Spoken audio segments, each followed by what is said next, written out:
Hello, namaste. Welcome back, everyone, to the channel Becoming Conscious Being platform, an online platform for your mental health and well being.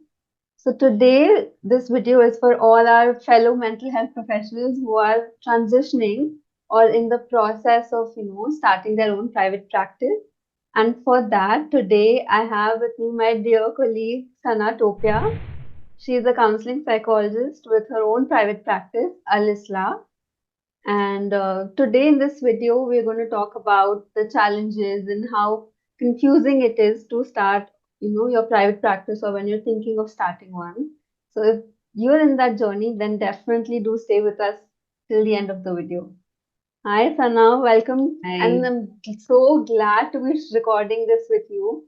I Mm, mean, and I would like to tell my audience that Sana and me, we had connected, I think earlier last year or before that, for regarding the webinar series we did on eating disturbances. If yes, that is something interesting, that's there up on my website. The link will be in the description, so you can go check that out as well. So yeah, I connection started from there, and from there on, there's no looking back. We've been connected, and we're bringing so many new stuff for all of you. So do stay connected with us. hi. Thank you so much. Today, this workshop is going to help, to understand much better that when to start private practice, how to go about that, and various other elements when we're going to dig deeper into the topic. That we've known each other, we've had these conversations where we've kind of reached out for support or how we're doing our own private practices also. And I think that's from where our motivation for this video also came up about, because there's so less talk about the challenges and how to really start your private practice. Right, So yeah, I right. would really like to like for you, Sana, to share with the audience about your private practice and how you went about starting it. Definitely. So, to be very honest, it's been 1.5 years that I announced that I have started my private practice, and more of it is virtual. Hmm. So, it's not that I have a, offline office and I sit there and I work. Hmm. It's through the Instagram and LinkedIn that I have created this virtual office for myself. And considering feelings, it's a mixed bag of emotion, right? Few days you feel that you're doing great job. Like the other day, I did one workshop again on body image issues, and the participants were beyond like 30, 35 people, and they were Oh, listening, wow. and I was, I was like, what's happening? Is this me? And this my how, like, like private practice is growing when people are ready to pay you for these workshops, right? Hmm. So then those are good days. Like you feel that you've accomplished some things. Yeah. And when then, sometimes when you scroll your Instagram account and see a lot of therapists blooming and working, you feel good about the field in its entity, but somewhere down the line you feel that what am I doing? Yeah. I still have to cross so many roads. I still have to travel a lot. So those are the days when you feel a little lonely also. You feel that you've not done enough. So it's like a mixed bag for me up till this point in time. Yes, I mean, I can totally relate to that. I mean, it seems so daunting, right? Because there's Yeah. so much out there in the field that's there for us to explore and work with. Yeah.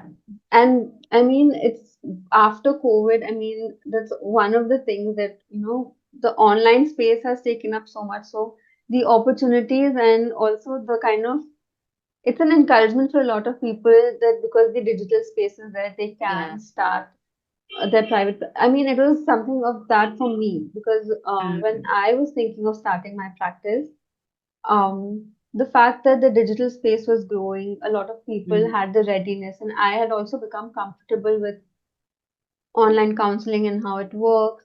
It was much easier for me to start with my private practice because of the opportunities digital space now allows us. Can you share a little bit more detail as to, when you began private practice, when you decided, this is the right time? Like I understand that it was, Yeah. the idea must have weaved during the COVID phase, but then Yeah. how did it nurtured? Yeah. Honestly, I mean, I think after I'd completed my master's, where I wanted to, I've always dreamt of having a practice of mine, an organization where I, provide a lot of these integrated approaches of well-being, where we're not just focusing on just the mind or body, and also including a lot of community. The strength of collectiveness is so strong, especially in our South Asian culture. So Mm. that is something I'd always wanted to weave in together and bring in my practice.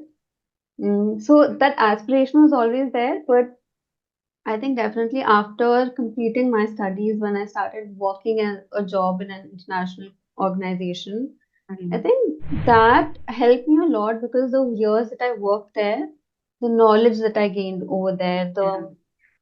the network, the communication, the supervision I got from there, the confidence I got from the training, from the supervision that was coming in, Mm. and also along the line it helped me crystallize my intent and the kind of work that I want to do.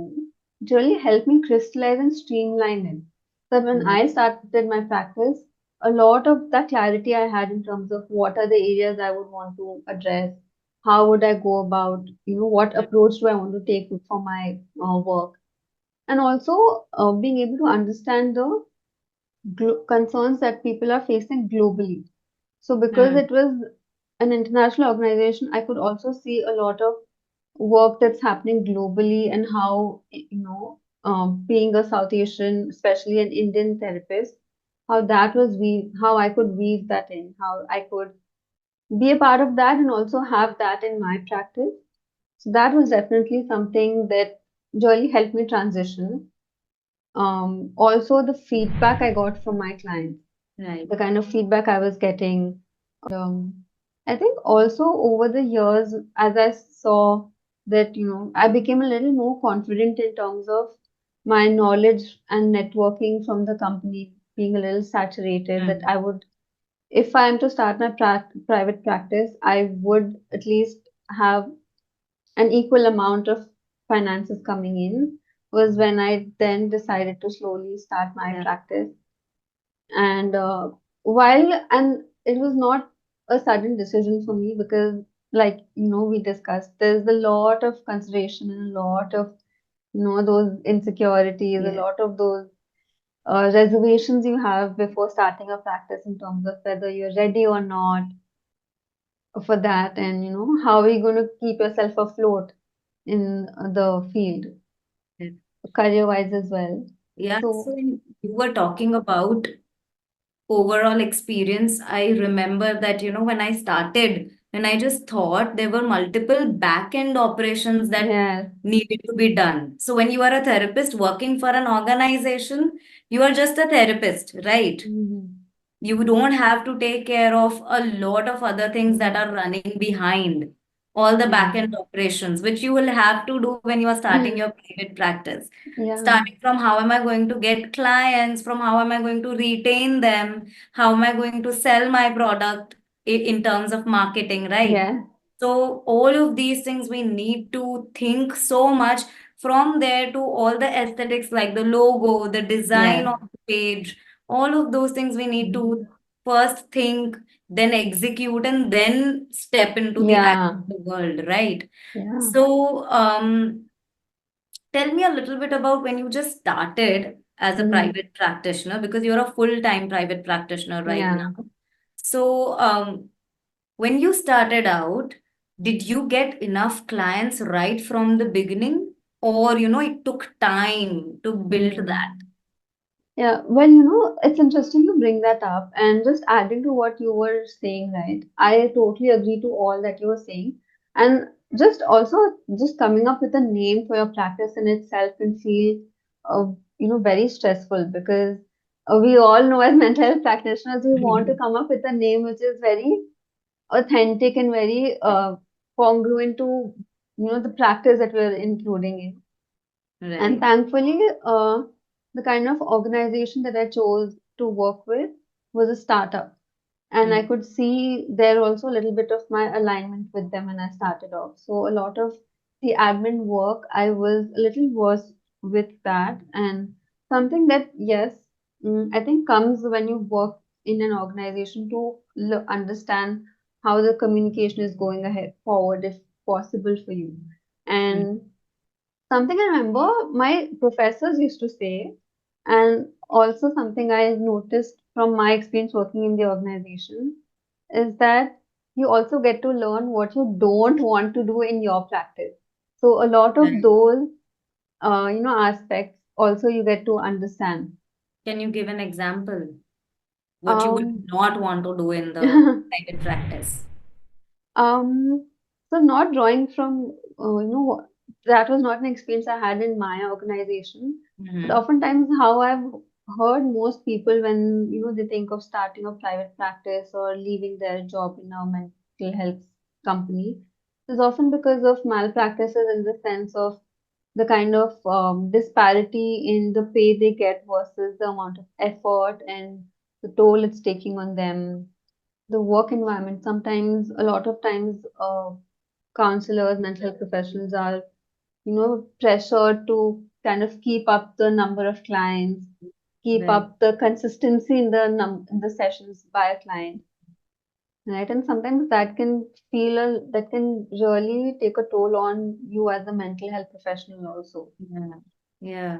So when we talk about clients, as I asked you, Hmm. right, that was it that in the beginning you got clients, or Hmm. was it that you had to, struggle a lot to reach a minimum level or minimum number of clients that we see in a month? Like, how was Hmm. that for you? I think that is something I started preparing for before I transitioned to private practice. So in that sense, I had already kind of had a little bit of my back end work done in terms of the Hmm. logo, the name. I had a flyer prepared describing my approach, a little bit of my, regarding my pricing that was there, and Right. networking, having a referral system set up, having a certain chain where you're, or a certain number of your referral list ready in Hmm. terms of networking with some of your, professionals or some of your peers, maybe ones that your colleagues in your organization right now, your peers from back from your college, your Right. professors, right? Right now, LinkedIn, Instagram is also a great place where mental health community is coming up together. So Hmm. just, networking with practitioners, discussing about your approach and theirs. Right. Right. I think that the cultural diversity that's there, right? Making sure that you have certain funnels from where you get your clients. For example, there are a lot of places where you can list yourself as a freelance psychologist. A lot of companies might Right, allow right. that. Different mental health platforms, they're open to register. Like they don't charge. They just Yeah. register you, right? Right. There are a lot. Right. Yeah. A lot of the groups are there where you get reference Mm. from. Mm. And for me, what I did was that before I fully transitioned to my practice, I made sure that the clients that I was working with, right, I did have their details with me. I had Mm. started, when I started working with clients, with my own clients in my practice, I also ensured that, from there also a lot of times clients refer a lot of clients to you. Yeah, So word when of I mouth. noticed, yeah, and when I noticed that happening in my practice, I think Mm. that was one of the biggest motivators for me and a marker for me to know that, okay, I'm ready to start my practice. Right, right. Right? I think it's one of the biggest factors, Hmm. which helps us decide if we are, are we set? Like Yes. I think, yes, that is something that worked for me also, because there were people like we do not generally, in my personal experience, didn't get leads directly from LinkedIn because that's the community of Hmm. mental health. You can get referrals from there. Yes. Right. You can connect with network or connect with mental health experts Hmm. and others where you can go and conduct, for example, workshops or Yes. mental health seminars. But you do not generally get clients for therapy Yes. sessions. That's Hmm. something for me happened through word of mouth, Yes. right? Or in-person sessions that I conducted, group sessions, like the body Hmm. weight sessions we've Hmm. conducted online, there were a lot of places where I did offline. So then Hmm. take a workshop, which is a 2 hour workshop. They think that, I can go a layer deep when I'm going to take therapy session. So then this is how, it gets reversed. It gets convert also into a potential lead for us. So that's Hmm. one way. The other way is through Instagram.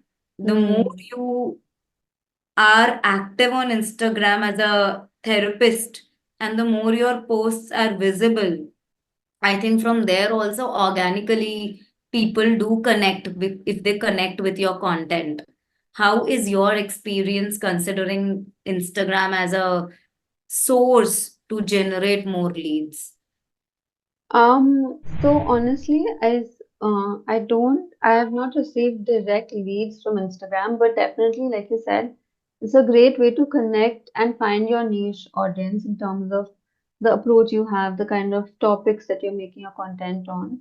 So Hmm. people who connect with that, relate with that, share it does reach a lot of people who would then connect with you.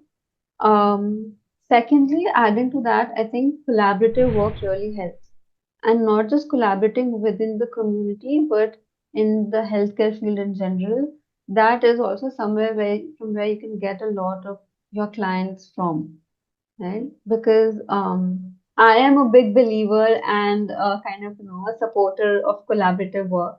So there's so I much can out see there. that there are so many workshops that are lined up for you. Yeah, so that is something that definitely helps. And also, something I've seen is, for example, for me, I have my personal website, but for others, also having some sort of a digital platform where people can go and check about your credentials, read up a little bit about you, your practice, helps them to be confident and feel you being a credible source also. So that is something I think from where also you get clients. And definitely, I think networking not just within the community but outside. So whenever you meet someone, you're talking to someone, just kind of discussing or having your practice out there would definitely help have people connect with you. That's Yes, from where I you get your agree. clients also. Right, Uh, right. I do agree. yeah, doing a lot of partnering up with a lot of organizations where you have your population. For Right, example, a lot of people who probably want to work with children, uh, you know, finding opportunities where you can probably hold certain workshops, maybe outside or in schools, colleges, would be a great place where you can find your niche clientele right, from. right. What do you think about the challenges? Oh my God, I think that's a huge deal in itself. But yes, Like, if you can divide the challenges that you might experience right now when you are a hmm, little more established in your hmm, private practice versus when you started, right? hmm, Since I am only a year old into private practice, like 1.5 year old, I am still in that struggling phase, yeah. right? So I would like to know first that how was your challenge, and then I'll express a little bit about how is it for me right now.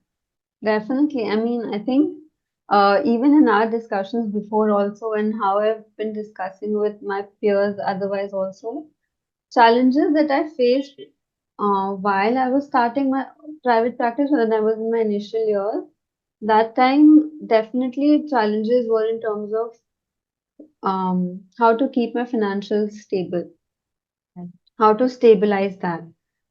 Definitely, the constant fluctuations in your clients and sessions, because that is something unavoidable that's there in our field, right? Because sometimes clients drop out very abruptly, um, and then over a period of time, the number of sessions also get altered. Sometimes Right. it goes from once a week to once in 2 weeks. So that does also will have an impact on your financials. That Hmm. was a challenge as to how do I stabilize or know what is the minimum that I'm at least getting every month was one challenge to maintain my number of clients in sessions was a challenge. Mm. Also, I feel a challenge that a lot of us face is now that it's becoming hybrid, choosing your Mm. model of work also in terms of whether you want to keep it completely online or a hybrid model or completely offline. That was Yeah. something I was struggling with.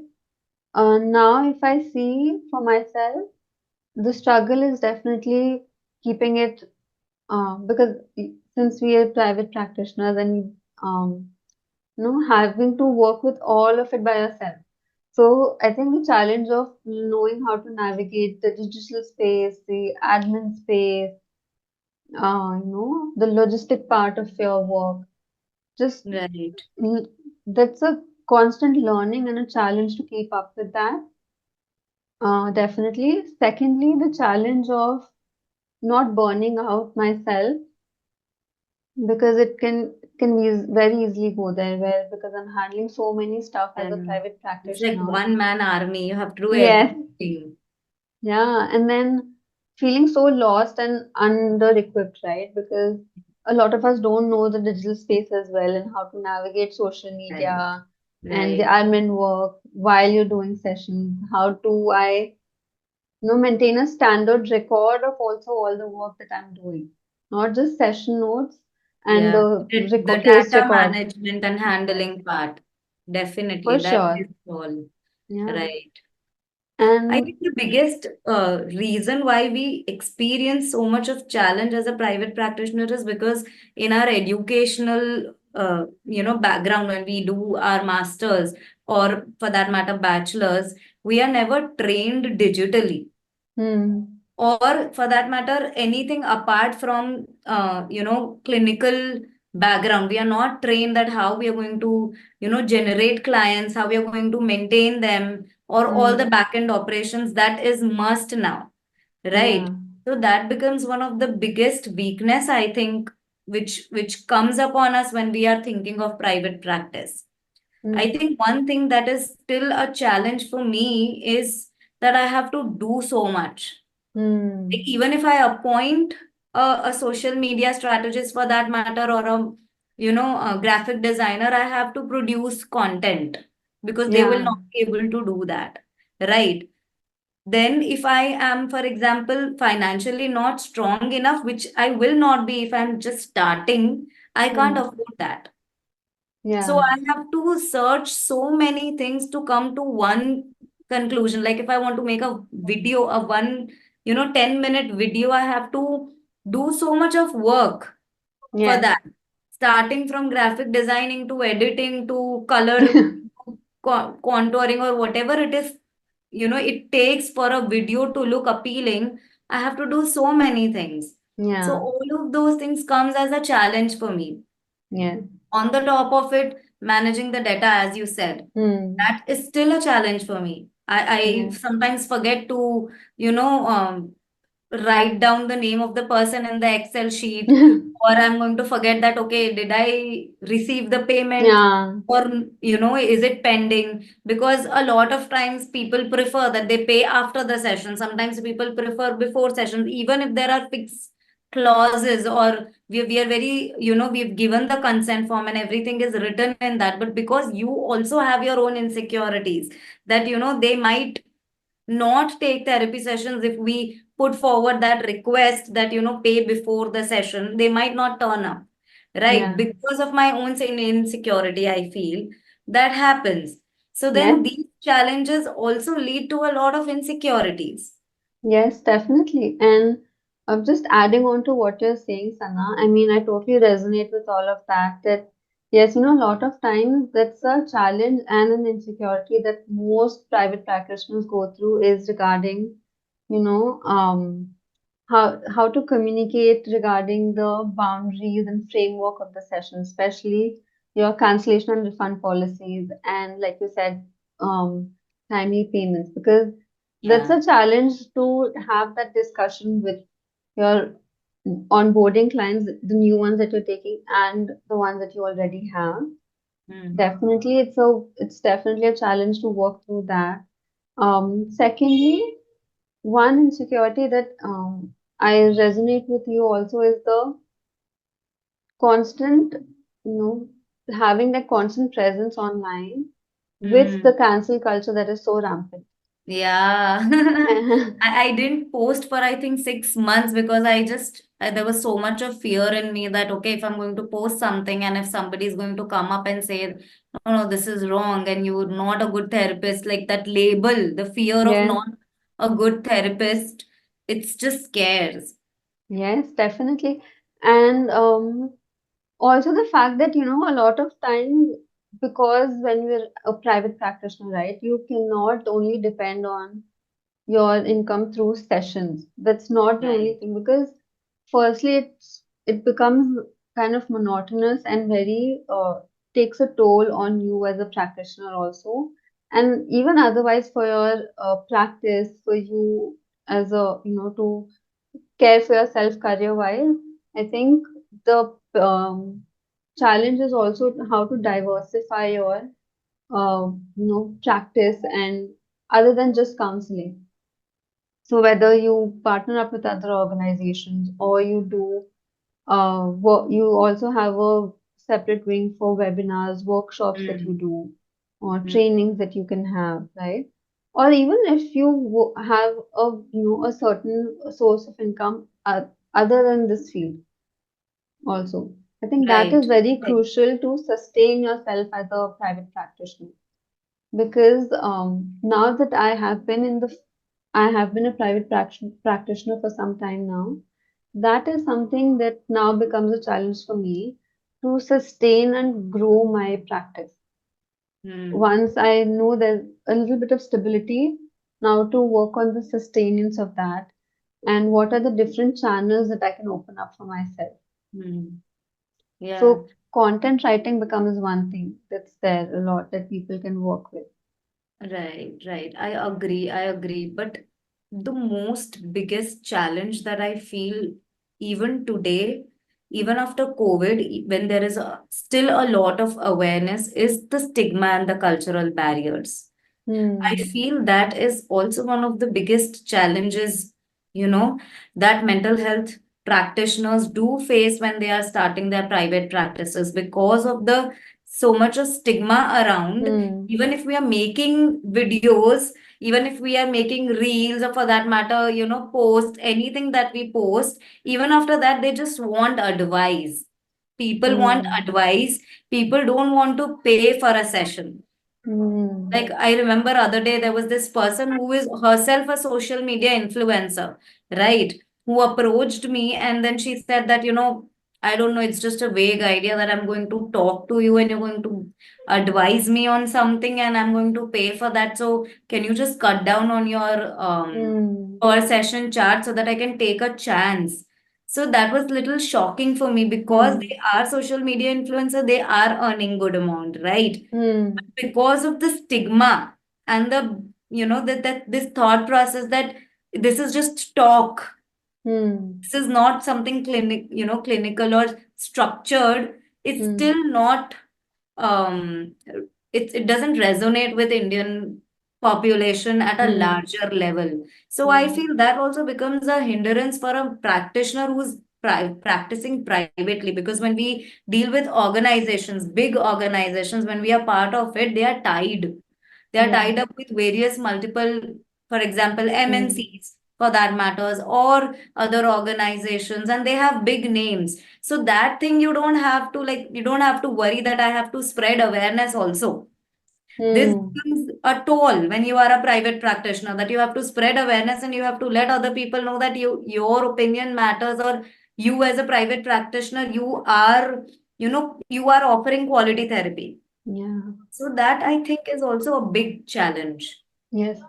While I do agree with you, I also differ on some aspects of with your private practice, you can work with people from different cultures, right? Mm. For example, even work with different languages.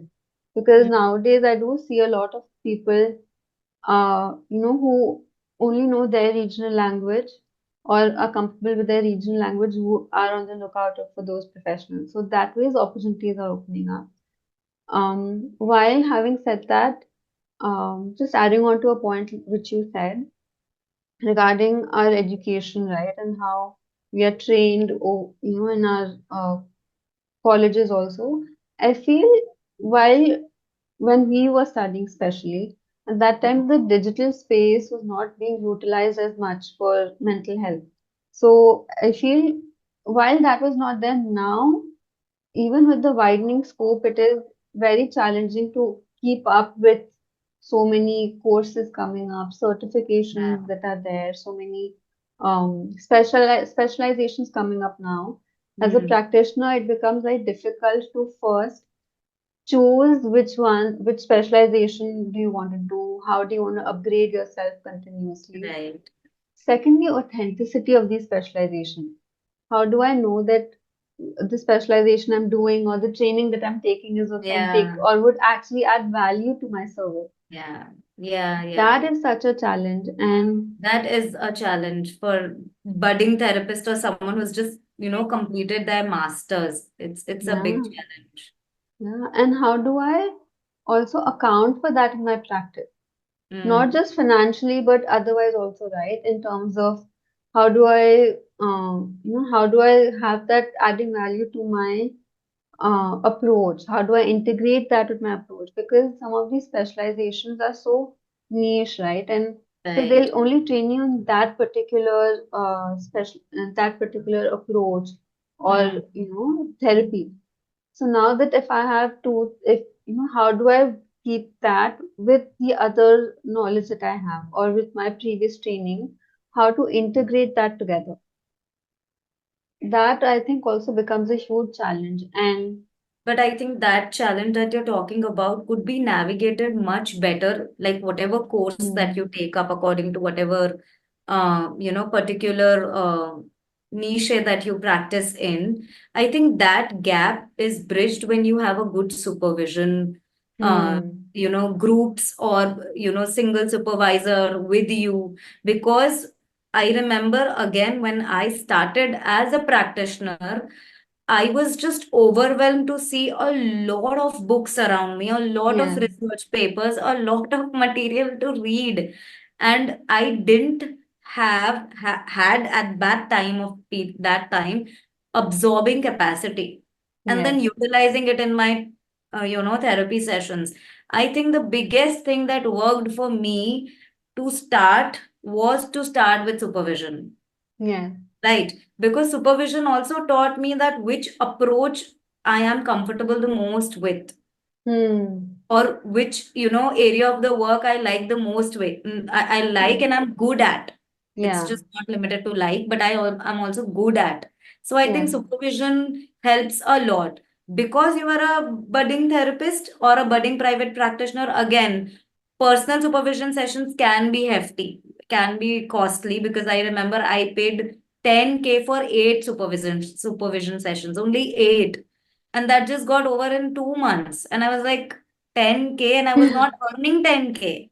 yeah, So it was a big amount. And then I realized, okay, completely individual supervision is not a good idea when you are just starting, when you don't have funds. You can take up a group session, which is costing around 1500 for 2 sessions or 3 sessions a month, which is much more convenient on your, hmm, pocket. So yeah, I think that also helps a lot. But just summarizing the topic, I think there are three challenges or insecurities when we club them together that we experience or we see is: one is developing a strong social media presence or a solid marketing strategy, which can, help us maintain a consistent caseload. hmm, The second thing is financial insecurity and security that you mentioned, which becomes a really uh, big concern, especially when you begin your private practice, right? Um, because planning a realistic budget is a complicated process. You need to invest a lot of time to think where to invest, where to not invest, how much to yeah, save, how much to spend, where to spend, what courses to take up. And the third thing is digital know-how, designing, posting, creating. All of these are, a good chunk of tasks. So these yeah. are the challenges, plus which makes you feel insecure about your private practice, I feel. Yeah. Tell me, how do you cope with them? What were the ways in which you coped? Yeah, I think also adding to the challenges you've spoken about, right, was is also this, sense of working in isolation is a huge challenge that Yeah. private practitioners face, whether you are just starting out or even, it's been some time for you. Just working in isolation becomes such a challenge. You feel lonely a lot of times. You feel so lost so many times, right, without any direction. That's, I think, one of that in itself causes such a heavy weight on you. It Yeah. really weighs you down. That and, like we discussed in the beginning of the session, the sense of, feeling, do I know enough? Am I ready enough for this? And Mm. the fact that because we want to do more good than harm, Mm. a lot of challenges and insecurity also comes in the sense of, am I ready for it? And, what if I receive clients and I'm not able to hold the space for them, or that it becomes too much for me. I am not able to provide this kind of support, service they need.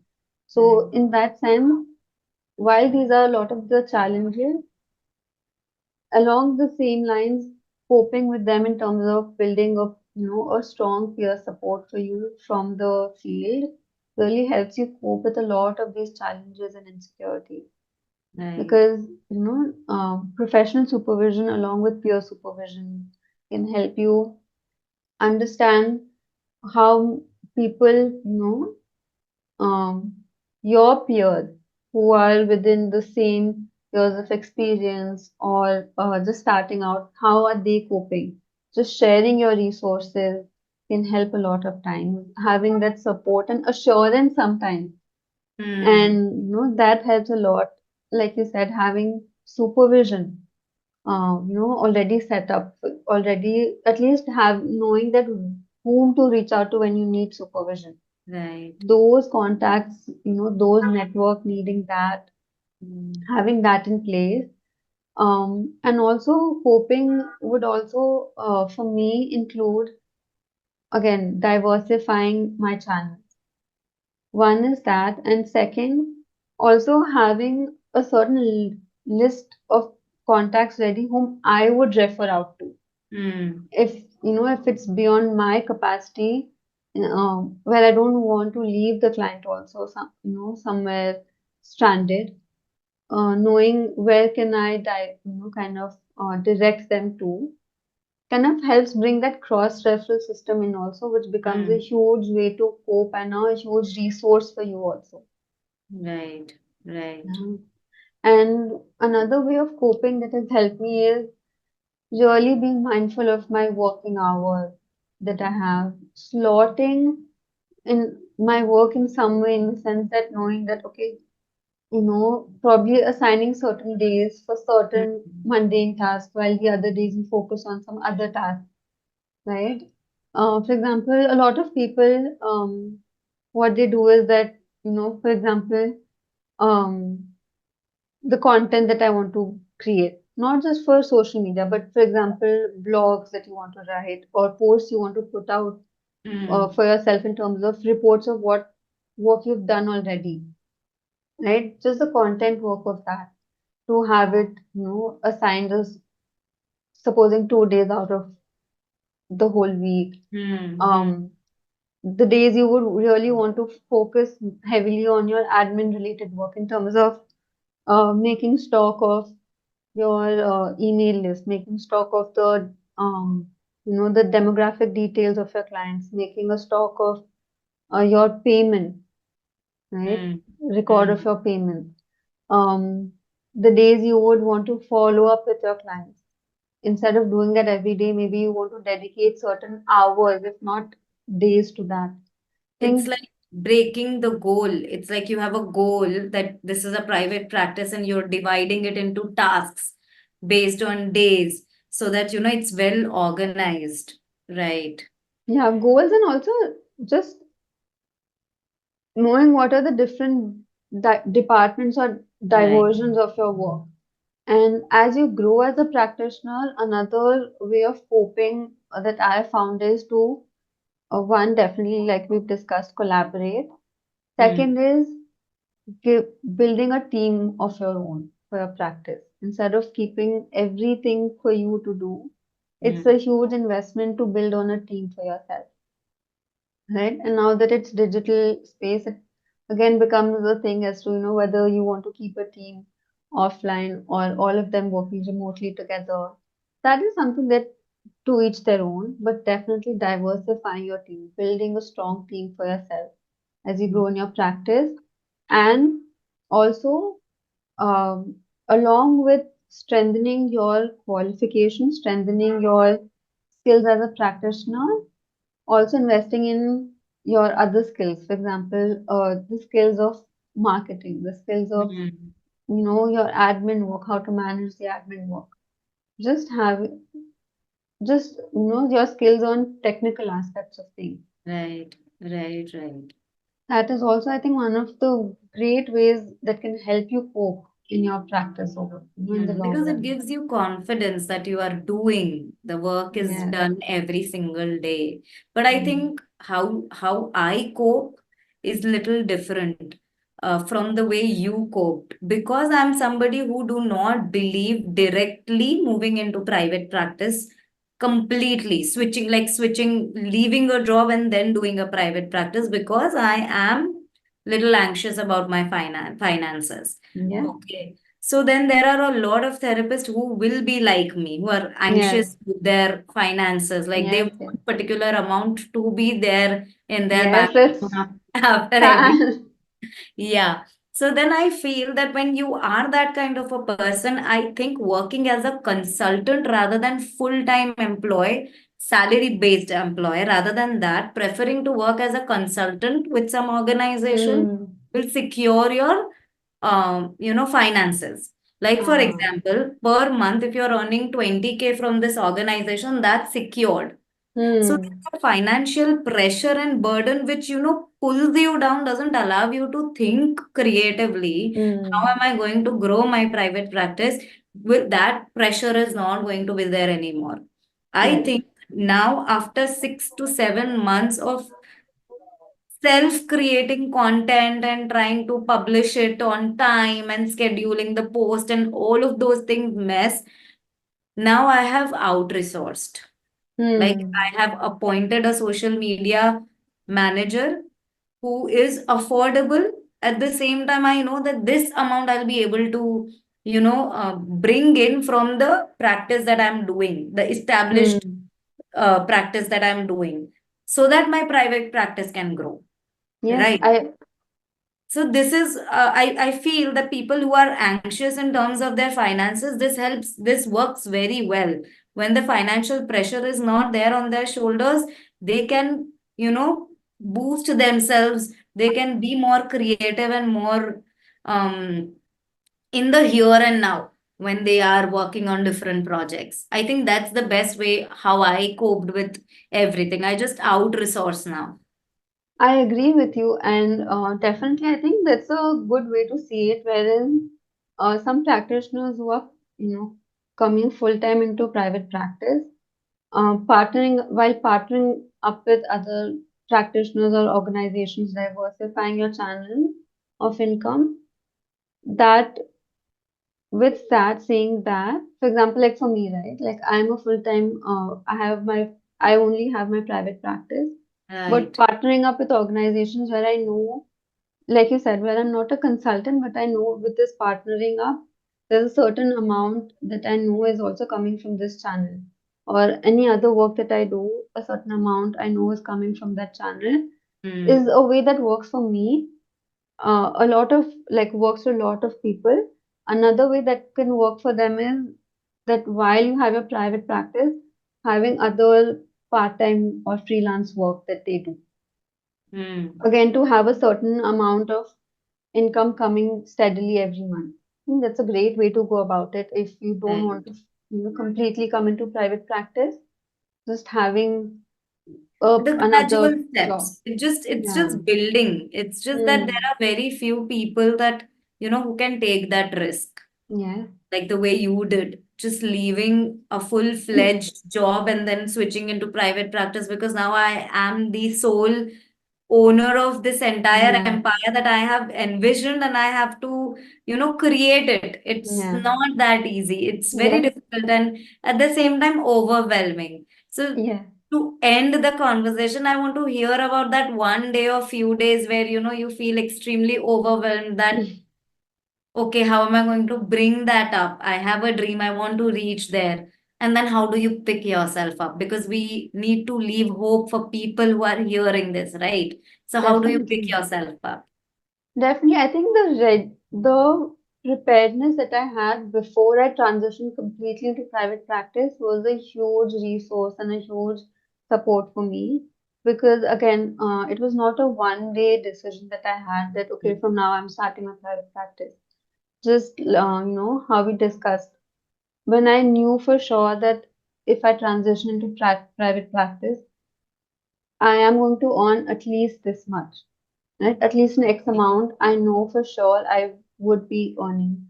The second that a lot of the logistics part, a lot of the other back end work in terms of having my policies in place, having my website in place, having my referral funnels, somewhat in place, having my networks, having strengthened a lot of my network, having spread the word around, you know, did help. Again, like we said, the Hmm. the support system, the support you have, yes, and also I think having your support system outside of the community as well. That is something that one should definitely build on. Hmm. In terms of the assurances that you can have from there, in terms of knowing what are the concerns going around, right? A lot of that also coming in and transitioning, yes. The question of, am I doing enough is always going to be there.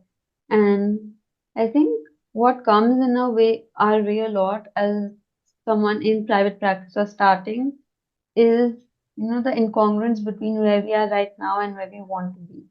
That stress of our vision sometimes becomes so much, and that anxiety and also the hurriedness to reach there, and to see by when would I reach there. Think to Hmm. be able for me to ground that, yes, it is going to be a longer journey for me. Yeah. It's definitely something that took time and usually helps me also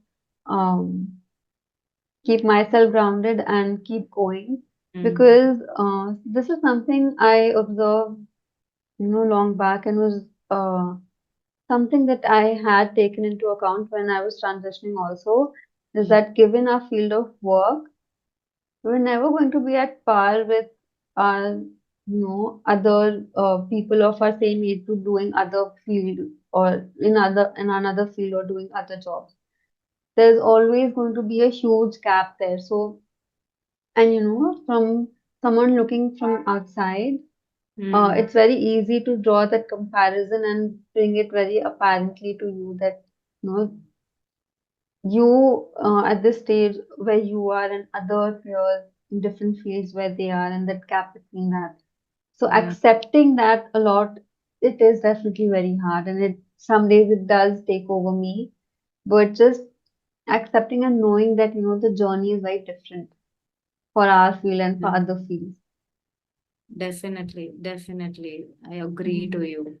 And that's why on the days when I am actually overwhelmed, with a lot of content creation for my Instagram handle and LinkedIn page, because the content needs to be different and everything needs to be different. I think I go back to few messages or few feedbacks that the clients, the people who come to therapy, they've shared with me, so that Yeah, I can motivate myself and tell myself that I have to pick myself up. I know it's a time that I have maybe fallen down for a while, but I'll have to pick myself up for everyone who's trusting me, yes, right? And that becomes a driving force then, I think. definitely. And also, like you said, keeping record of those feedbacks also is very important for your practice. Yeah. Yes, definitely. That is also one thing. And the strength we as practitioners get from our clients, again, is a huge resource. I mean, no, it's a, like we say, it's a two-way street. It's a relationship that we have with our clients, right? The client-therapist relationship, where it's not just that we are providing and supporting them, but they're also supporting us and really enabling us in a lot of ways to also Right. understand. And sometimes for me, from clients, I would get that kind of, it would strengthen my hands that yes, maybe this is an avenue I can explore also. Or how is this connected to this? So, reading up more to upskilling myself sometimes comes a Mm. lot from the clients and what they present also. While we can go on and on and on about this topic because it is so vast and so Yes. close to our hearts So also. subjective, like very Yeah, personal to everyone who's, beginning, thinking, yeah, preparing themselves, whatever it is, but everybody, at any point in time when they are thinking about that, it just overwhelms because yes, it's just feels that the to be very honest, it's just a journey. You'll never yes, find a destination because everywhere you'll feel that what next? yes. What how can I grow more? How can I make myself more visible? How can, people trust me more? So it's like a hedonic phenomenon which is never going to end, right? Definitely. And while there's so much more that, we can discuss and we can touch upon. I think we'll leave that for some other time, maybe whenever we're ready with that.